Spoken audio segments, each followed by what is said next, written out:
Hi friends, నమస్తే. ఈరోజు story చాలా ఇంట్రెస్టింగ్గా ఉండబోతుంది. ప్లీజ్ సబ్స్క్రైబ్ చేసి లైక్ చేయండి ప్లీజ్. ఇంకా స్టోరీలోకి వెళితే, చైత్ర శ్రీతన్కి చేతిలో ముద్దలు పెట్టడం చూసిన జీవన శ్రీతన్ మీద కోపంగా ఉంటుంది. జీవన దగ్గరికి వచ్చిన శ్రీధర్, ఏంటక్కా లంచ్ చేశావా అని అడుగుతాడు. నువ్వా ఆ చైత్ర దగ్గర తిన్నావు కదా అని జీవన అంటుంది కోపంగా. నేను చైత్ర దగ్గర తిన్నది అక్క చూసినట్టున్నది అని శ్రీతన్ మనసులో అనుకుంటాడు. నువ్వు ఏం చేస్తున్నావో నీకు కొంచెమైనా అర్థమవుతుందా? ఆ రోజు చైత్ర క్యారీరు తిన్నావంటే ఏదో క్యాజువల్గా వదిలేశాను, కాని ఈరోజు చూస్తుంటే ఏదో క్యాజువల్గా తిన్నట్టు లేదు, వాంటెడ్లీ తిన్నట్టు ఉంది అని జీవన శ్రీతన్ మీద కోపడుతుంది. తింటే తప్పేముంది అంటాడు శ్రీతన్. ఇంక జీవన చాలా సీరియస్గా, షట్ యువర్ మౌత్, తింటే తప్పేంటని నన్నడుగుతున్నావా? నా దగ్గర తిన్నావంటే నేను నీకు అక్కని కాబట్టి, మరి నీకు చైత్ర ఏమవుతుందిరా, చెల్లవుతుందా అని అడుగుతుంది జీవన. అందరూ అక్కలు చెల్లెల్లేనా, ఇంకెవరు ఉండరా అని శ్రీతన్ అంటాడు. అయితే చైత్ర నీకేమవుతుందో చెప్పు అని జీవన అడుగుతుంది. ఏమవుతుంది అంటే ఫ్రెండ్ అవుతుంది అని శ్రీతన్ సమాధానమిస్తాడు. దాంతో ఫ్రెండ్షిప్ ఏంటి అని అడుగుతుంది జీవన.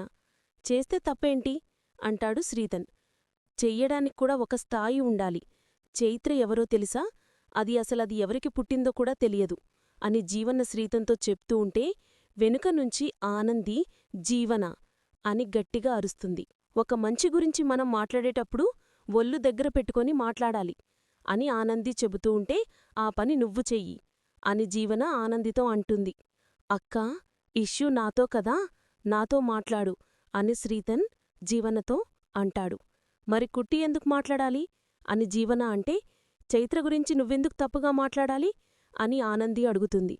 చైత్ర నా తమ్ముడికి భోజనం పెట్టింది అని జీవన అంటే, నేనే తన దగ్గర అడిగి తిన్నాను అని శ్రీతన్ చెప్తాడు. నువ్వివ్వరా ఆ అమ్మాయి దగ్గర తినడానికి? ఒక స్థాయిలేని మంచి దగ్గర కూర్చోవడమే తప్పు, అలాంటిది కలిసి భోజనం చేస్తావా అని జీవన అంటుంది. దీనికి ఇంత పెద్ద ఇష్యూ చేస్తున్నావా జీవన అని ఆనంది అడిగితే, ఇది చిన్న విషయం కాదు కుట్టి, ఫ్రెండ్షిప్ దగ్గరే దీన్ని కట్ చెయ్యాలి అని జీవన అంటుంది. చైత్ర వాళ్ళ మదర్కి హెల్త్ బాగోలేకపోతే హాస్పిటల్లో అడ్మిట్ చేసింది శ్రీతనే అని ఆనంది చెప్తుంది. అవన్నీ నాకు తెలుసు, అందుకే వీణ్ణి ఆ అమ్మాయితో ఫ్రెండ్షిప్ కట్ చేసుకోమని చెప్తున్నాను అని జీవన చెబుతూ ఉంటే, అక్కడికి వచ్చిన ఆదిత్య ఏమైంది అని అడుగుతాడు. ఆదిత్యాన్ చూసి వీళ్ళు ముగ్గురూ షాకవుతారు. రండి బావగారు, కనీసం మీరైనా ఆనందికి నా తమ్ముడికి అర్థమయ్యేలా చెప్పండి అని జీవన అంటుంది. ఏం చెప్పాలి అని అడుగుతాడు ఆదిత్య. శ్రీతన్ చైత్ర కలిసి భోజనం చేస్తున్నారు. ఆ అమ్మాయి ముద్దలు కలిపి వీడి చేతుల్లో పెడుతోంది. ఇలా చెయ్యడం తప్పని నేను అడుగుతూ ఉంటే, నేనే చైత్రని భోజనం పెట్టమన్నానని వీడు చెప్తున్నాడు. ఎందుకు అంటే ఫ్రెండ్షిప్ అంటున్నాడు. ఆ అమ్మాయితో ఫ్రెండ్షిప్ అయింది బావగారు. అసలు వీడు ఆఫీస్కి ఎందుకు వస్తున్నాడు? రావలసిన అవసరమేమిటి? ఎవరికోసం వస్తున్నాడు? జడ్జి గౌరీప్రసాద్ గారి మనవడెవరో? ఆఫ్టరాల్ నెల జీతానికి పనిచేస్తున్న అమ్మాయితో ఫ్రెండ్షిప్ చేయడమేంటి జీవన అని జీవన చెప్తూ ఉంటే, ఫ్రెండ్షిప్ చేయడానికి కూడా స్థాయిలు చూస్తారా అని ఆనంది అడిగితే, చూడాలి, లేదంటే రేపొద్దున ఏదైనా సమస్య వస్తే మనమే బాధపడాలి అని జీవన చెబుతూ ఉంటే, మామూలు ఫ్రెండ్షిప్కి అట్టుకోపోతావు జీవన, డబ్బున్న అమ్మాయితో శ్రీతన్ కూర్చొని భోజనం చేయడం ఓకేనా అని ఆనంది జీవనని అడుగుతుంది. డబ్బు ఒకటే కాదు, క్యారెక్టర్ కూడా ఉండాలి కదా అని జీవన అంటుంది. చైత్ర చాలా మంచి అమ్మాయే అని ఆనంది చెప్తుంది. అయితే చైత్ర తండ్రి ఎవరో చెప్పు. చైత్ర తండ్రి ఎవరో నీకు తెలుసా? నీకే కాదు, చైత్ర తండ్రి ఎవరో చైత్రకి కూడా తెలియదు అని జీవన చెప్తుంది. అది వాళ్ళ పర్సనల్ మ్యాటర్ అని ఆనంది చెప్తుంది. ఏది పర్సనల్ మ్యాటర్? మీ నాన్న ఎవరని జాయిన్ అయిన రోజే అడిగితే తండ్రి ఎవరో చెప్పలేకపోయింది, తండ్రి పేరు కూడా చెప్పలేకపోయింది. అంటే తండ్రి ఎవరో చైత్రకి తెలియదనే కదా? వాళ్ళ అమ్మకైనా తెలుసోలేదో అని జీవన అంటూ ఉంటే, జీవన అని గట్టిగా అరుస్తుంది ఆనంది.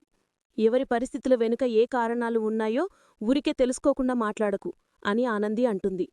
ఆ చైత్రన్ నువ్వెందుకు వెనకేసుకుని వస్తున్నావు అని జీవన ఆనందిని అడిగితే, నా గురించి మీరెందుకు గొడవపడుతున్నారు అని శ్రీతన్ అడుగుతాడు. నువ్వాగురా, నువ్వెందుకు చైత్రాన్ని వెనకేసుకుని వస్తున్నావు అని అడుగుతుంది జీవన.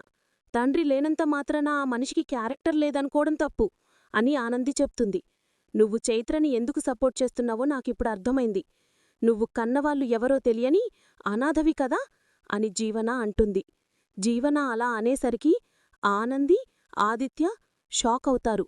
నీకు అమ్మా నాన్న ఎవరో తెలియదు, చైత్రకి నాన్న ఎవరో తెలియదు, అందుకే నువ్వు చైత్రని వెనకేసుకుని వస్తున్నావు అని జీవన అనగానే జీవనా అని గట్టిగా అరుస్తాడు ఆదిత్య. నేను అడిగిన దాంట్లో తప్పు ఏమైనా ఉందా బావగారు? నీ తమ్ముడు గురించి నువ్వు 100 మాట్లాడుకోవచ్చు, 100 చెప్పుకోవచ్చు, దానికి నాకు సంబంధం లేదు. కాని ఆనందిని ఎందుకు బ్లేమ్ చేస్తున్నావు అని ఆదిత్య అడుగుతాడు జీవనని. చైత్రలాంటి అమ్మాయితో నా తమ్ముడు ఫ్రెండ్షిప్ చేయడం నాకిష్టం లేదు బావగారు. కాని ఈ ఆనంది మాత్రం అవసరం లేని వాళ్ళందరికీ సపోర్టుగా నిలబడుతుంది అని జీవన చెబుతూ ఉంటే ఆదిత్య కోపంగా చూస్తూ ఉంటాడు జీవన వైపు. ఆనంది చాలా బాధపడుతూ ఉంటుంది. శ్రీతన్ నువ్వు ఇంటికి వెళ్ళు, మరోసారి ఇది రిపీట్ అయితే అమ్మకి కంప్లైంట్ ఇస్తాను అని శ్రీతన్కి చెప్పి అక్కడ్నుంచి వెళ్ళిపోతుంది జీవన. సారీ అక్క, సారీ బావగారు అని చెప్పి అక్కడ్నుంచి వెళ్ళిపోతాడు శ్రీతన్ కూడా. ఇంకా ఆనంది కూడా వెళ్ళిపోబోతుంటే ఆనంది అని పిలుస్తాడు ఆదిత్య. కాని ఆనంది వినిపించుకోకుండా లోపలికి వెళ్ళిపోతుంది బాధపడుతూ. జీవన అడిగిన విధానం కరెక్టుగా లేకపోయినా అడిగింది మాత్రం కరెక్టే. కాని శ్రీతన్ ఆనంది సొంత తమ్ముడు కదా, అందుకే సపోర్ట్ చేసింది. ఈ విషయం జీవనకి తెలియదు కదా అని ఆనంది అమ్మానాన్న ఎవరో తెలియక అనాథ అంటుంది అని ఆదిత్య అనుకుంటాడు. ఇంకా ఆనంది సింహాద్రి పద్మమ్మని చైత్ర వాళ్ళ మొదరి దగ్గరికి పంపించి ఉంటుంది కదా. సింహాద్రి పద్మమ్మని పూర్ణిమ దగ్గర వదిలేసి వెళ్ళిపోతాడు. ఇంక పద్మమ్మ పూర్ణిమకి భోజనం పెడుతుంది.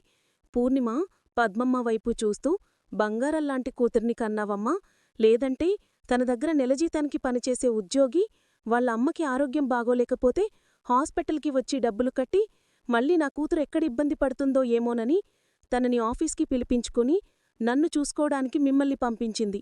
ఇలాంటి వాళ్ళు ఈ రోజుల్లో ఎక్కడున్నారమ్మా అని పూర్ణిమ పద్మమ్మతో అంటుంది. నా బిడ్డ అంతేనమ్మా, అందర్నీ నావాళ్ళు అనుకుంటాది. ఒక్క పాలి ఎవర్నైనా నమ్మింది అంటే వాళ్ళకోసం బలంగా నిలబడుతుంది అని పద్మమ్మ చెబుతుంది. మీలాంటి వాళ్ళు దొరకడం నా అదృష్టం. కాదు కాదు, నా కూతురే అదృష్టమని పూర్ణిమ అంటుంది. ఇవన్నీ రుణానుబంధమమ్మా అని పద్మమ్మ పూర్ణిమకి కూర వడ్డిస్తూ ఉంటుంది. పూర్ణిమ చాలు చాలు అంటూ ఉంటుంది. మంచిగా తింటేనే కదమ్మా జల్దీ కోల్పోనేది. తినండి, పిలికాయ లెక్క ఇంత తిన్నారనుకో బలం యాడుంటుందో. మళ్ళా మీ ఆయన ఊర్నుంచి వచ్చిండు అంటే ఏంది తిరైపోయినావు అంటాడు. తినండమ్మా. అవును, మీ పెనిమిటి ఆడుంటారమ్మా, మీకు ఇంత ప్రమాదం జరిగిన ఎందుకు రాలేదు? అమ్మ అడుగుతున్నదే మిమ్మల్ని, నీ పెనిమిటి ఏం చేస్తుంటారు అని పద్మమ్మ అడిగితే, మా గురించి మీకేమీ తెలియదనుకుంటా అని పూర్ణిమ అంటుంది. తెలుసుకొనికే కదమ్మా అడుగుతున్నాను అని పద్మమ్మ అంటుంది.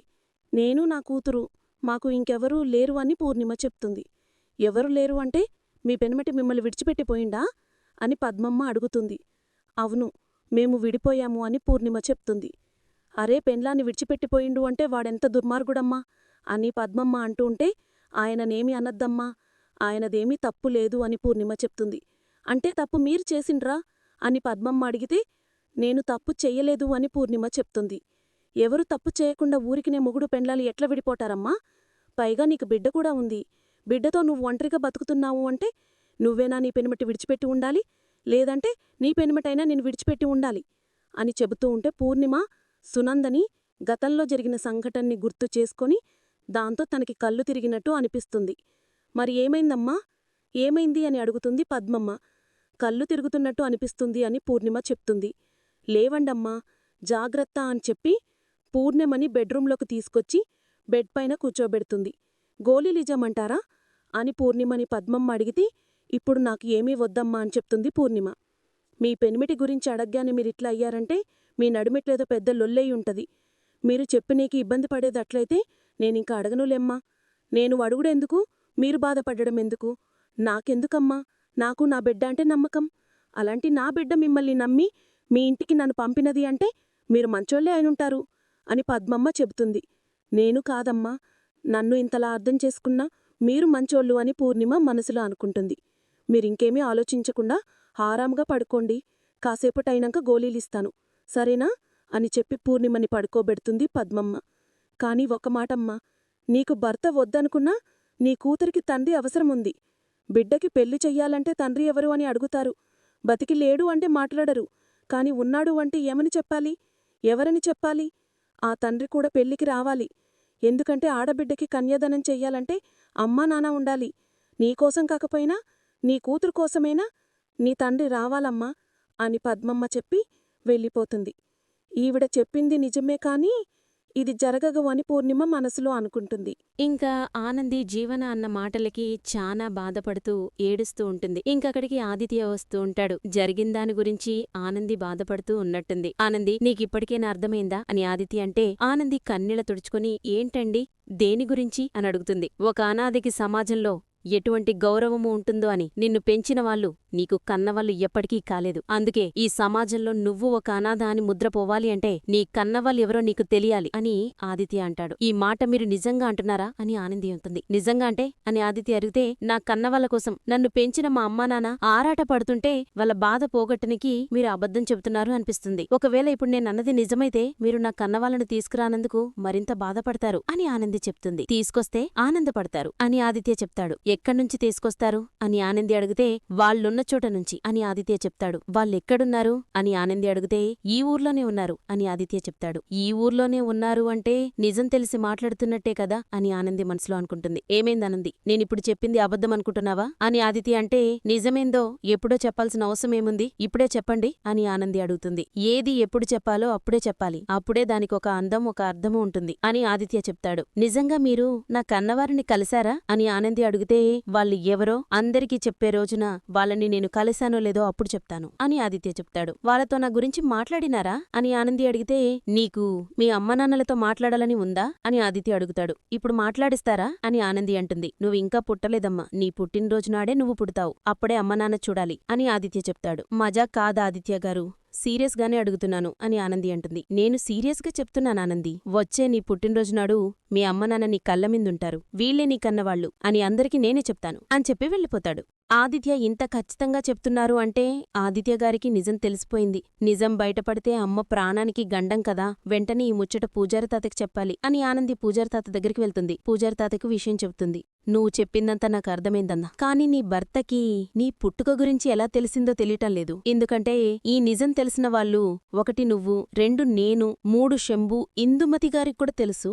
శంభుగారు బ్రతికిలేరు, ఇందుమతిగారికి చెప్పాల్సిన అవసరం లేదు. ఆవిడొట్టి స్వార్థపరుగాలు, తన స్వలాభం మాత్రమే చూసుకునే మనిషి, వీలైతే నీకు నష్టం కలిగిస్తుంది కాని లాభం కలిగించే మనిషి కాదు అని పూజారి తాత ఆనందితో చెప్తాడు. అవును పూజారి తాత, ఆ మనిషి ఎప్పటికైనా ప్రమాదమే అని ఆనంది కూడా అంటుంది. కాలం మారిందిలేమా, నువ్వు చిన్నపిల్లవి కావు, నీ శక్తి సామర్థ్యాలు ఆవిడికి తెలుసు, నీతో పెట్టుకోదు, నీ జోలికి రాదు అని పూజారి తాత చెప్తాడు. కానీ జీవన అసలైన జీవన కాదని తెలిసినా కూడా ఇందమ్మ ఊరుకుంటుంది కదా అని ఆనంది అంటుంది. చెప్పాను కదమ్మా, ఎవరు ఎలా పోయినా ఏమైపోయినా నేను బాగుంటే చాలు అనుకునే మనిషి ఆ ఇందుమతి గారు. జీవన స్థానంలో మెల్లి ఉంటే ఏంటి, గోడమీద బల్లి ఉంటే ఏంటి, ఆవిడికి అవసరమే ఉండడు అని పూజారి తాత చెప్తాడు. దాన్ని అవకాశంగా తీసుకుని జీవనని తన మాట వినేలా చేసుకుంది అని ఆనంది చెబుతుంది. ఇందుమతి గారే దొంగ అనుకుంటే జీవన అంతకంటే పెద్ద దొంగే. నువ్వేమీ జీవన గురించి జాలిపడాల్సిన అవసరం లేదు. జీవితాన్నిచ్చిన నిన్నే జీవన ఎలా మోసం చేసిందో ఇందుమతి గారిని కూడా అలాగే మోసం చేస్తుంది అని పూజారి తాత చెప్తాడు. జీవనని చాలా వరకు కంట్రోల్లో పెట్టాను పూజారి తాత, ఇప్పుడు ఆదిత్య గారు చేయబోయే పని వల్ల జీవన జీవితం కూడా ప్రశ్నార్థకమైపోతుంది అని ఆనంది చెబుతుంది. కాని నీ భర్తకి ఈ విషయం ఎవరు చెప్పి ఉంటారమ్మా అని పూజారి తాత అడిగితే, ఎవరు చెప్పినా నిజమైతే తెలిసింది కదా పూజారి తాత. ఇప్పుడు నా పుట్టినరోజునాడు జ్యోతమ్మ సూర్యబాబే నా కన్నోళ్ళని అందరి ముంగట చెప్పినారు అంటే అప్పుడు అసలైన జీవనని నేనే అని, నేనే మళ్ళీ నీ జీవనగా పంపించాను అని అంతా ఎరుకైతది కదా. అప్పుడు గురువుగారు చెప్పిన గండం నిజమైతది కదా. నేను కూతురుగా మా అమ్మకు దగ్గరవుతే మా అమ్మ ప్రాణానికి గండముందనే కదా నా స్థానాన్ని కూడా వదిలేసుకున్నాను. ఈ మాట ఆదిత్య గారికి చెప్పాలంటే మా అమ్మా నాన్న ఎవరో నాకు ముందే తెలుసు అని నేను ఆదిత్య గారికి చెప్పాలి. అట్లా చెప్పితే మోసం చేసిన మనిషి లెక్క ఆదిత్య గారి ముంగట నిలబడాలి. నా కన్న తల్లి ప్రాణాల కోసం నేనట్లా నిలబడతాను. కాని ఆదిత్య గారి ఇంకెవరినైనా మా అమ్మా నాన్న అనుకుంటే నేను తొందరపడినట్టవుతాను కదా అని ఆనంది చెప్తుంది. ఈ మాట నిజమే అని పూజారి తాత అంటాడు. అట్లని నేను ఆగిపోతే మా అమ్మకి గండం, ఏం చెయ్యాలో, నేను ఎట్లా ఆపాలో నాకు ఏమీ సమజైతలేదు పూజారి తాత. అమ్మని ఎట్లా కాపాడుకోవాలి, శివయ్య ఎందుకు మళ్ళీ ఇంత గుండెకొత పెడుతుండు అని ఆనంది చాలా బాధపడుతూ పూజారి తాతతో చెప్తుంది. లేదమ్మా, భగవంతుడు పెట్టే ప్రతి బాధకి ఒక అర్థముంది బిడ్డ. బిడ్డకి జన్మనిచ్చేటప్పుడు తల్లి నరకయాతన పడుతుంది. కాని బిడ్డ పుట్టిన తర్వాత ఆ బాధంతా మర్చిపోయి బిడ్డని చూసి మురిసిపోతుంది. నరకయాతన ఇచ్చిన దేవుడే అనురాగాన్ని ఇచ్చాడు. అందుకే అన్నారు, భగవంతుడు పెట్టే ప్రతి బాధకి ప్రయోజనముంటుంది అని పూజారి తాత చెప్తాడు. కాని మా అమ్మకి ప్రాణగండముంది కదా పూజారి తాత అని అడుగుతుంది ఆనంది. శివయ్య నీ భర్త ద్వారా నీ జన్మరహస్యాన్ని బయటపెట్టాలి అనుకున్నాడు అంటే నీ అమ్మ జాతకంలో ఇప్పుడు ఆ గండం తొలగిపోయిందేమో. ఎందుకంటే నువ్వు చెప్పటం లేదు, నేను చెప్పటం లేదు. అలాగని మరొకరితో చెప్పించటం లేదు. నీ భర్తకి నిజం ఎలా తెలిసిందో అదంతా ఈశ్వర అనుగ్రహమేనా? చెప్పాలనుకుంటున్నాడే ఏమో. చెప్పనివ్వు. ఇన్నేళ్ల కాలంలోనైనా జాతకంలో ఉన్న దోషాలు గండాలు కూడా తొలగిపోయి ఉండవచ్చు. అందుకే పరమేశ్వరుడు ఈ రకంగా నీ పుట్టినరోజునాడే నువ్వు ఎవరికి పుట్టావో అని అందరికీ తెలియచేయాలి అనుకుంటున్నాడేమో. నీ మనసులో 100 సందేహాలున్నా అన్నిటికీ ఒకటే సమాధానం, నువ్వు నమ్మిన దైవం అని పూజారి తాత ఆనందితో చెప్తాడు. ఇంకా ఆనంది, దేవుడా నీదే భారం అని దండం పెట్టుకుంటుంది. ఇంక పూర్ణిమ ఆలోచించుకుంటూ ఆపిల్ ముక్క తింటూ ఉంటుంది. అప్పుడే శశికాంత్ కాల్ చేస్తాడు. ఈయనెందుకిప్పుడు కాల్ చేస్తున్నాడు? ఈ టైంలో అమ్మ ఇంటి దగ్గర ఉంటుందని తెలీదా? కట్ చేస్తే మళ్ళీ చేస్తారేమో అని కాల్ లిఫ్ట్ చేస్తుంది. ఎందుకు చేశారు అని అడుగుతుంది. ఇప్పుడు నీకు ఆరోగ్యం ఎలా ఉంది అని చిన్నగా సీక్రెట్ గా మాట్లాడుతూ ఉంటాడు శశికాంత్. పర్వాలేదు, బాగానే ఉంది అని చెప్తుంది. ఆ అమ్మ ఏం చేస్తుంది అని అడుగుతాడు. నా దగ్గరే మీరు ఆగిపోండి, అప్పుడు నేనొక్కదాన్నే బాధపడతాను. మీరు తన గురించి ఆలోచించటం మొదలు పెడితే నాతో పాటు తను కూడా బాధపడాలి అని పూర్ణిమ చెప్తుంది. నువ్వలా మాట్లాడుతూ ఉంటే నాకెలా ఉందో తెలుసా అంటాడు. నాకైతే చాలా ఇబ్బందిగా ఉంది అని పూర్ణిమ అంటుంది. నాకైతే చెప్పు తీసుకొని కొడుతున్నట్టుంటుంది అని శశికాంత్ అంటాడు. అవమానాలన్నీ నేనే భరించాను, కాని ఏనాడు మీ వరకు రానివ్వలేదు. ఇప్పుడు నా కూతురు అవమానాలు పడుతుంది. తనని స్కూల్లో జాయిన్ చేయడానికి తీసుకెళ్లినప్పుడు తన నాన్నెవరు అని అడిగారు. చెప్పుకునే అధికారం, చెప్పే ధైర్యం నాకు లేవు అని పూర్ణిమ చెప్తూ ఉంటుంది. మరిన్ని అప్డేట్స్ కోసం ప్లీజ్ సబ్స్క్రైబ్ చేయండి. Thanks for watching. Bye friends.